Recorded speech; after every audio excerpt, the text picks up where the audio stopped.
Hello everyone, this is Abhishek Bagherwal. Welcome to Salesforce Marketing Cloud series. In this video, I will show you how to use Ampscript in your email message. Okay, so let's get started. So first, I'll just go to Content Builder and I'll go to Simulator folder here and I will open this Welcome to Cloud Kicks email.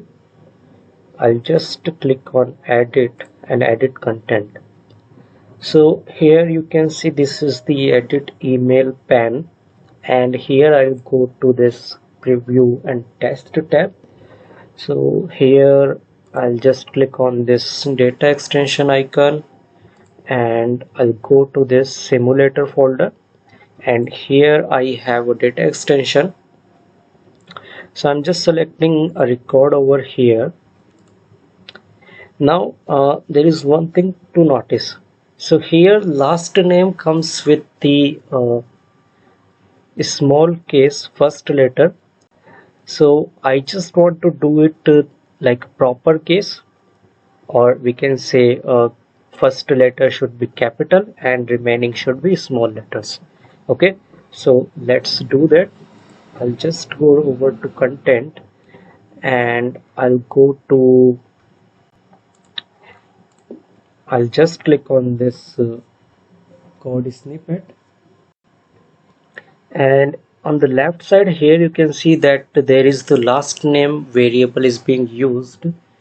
So here this is as you can see, this is an inline Ampscript with the $% equals to v is the value of @lname, that is nothing but the last name coming from the data extension.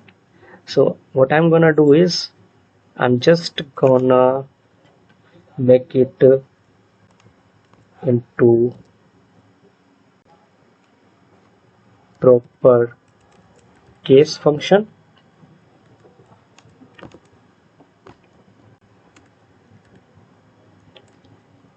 Okay, v I will just remove.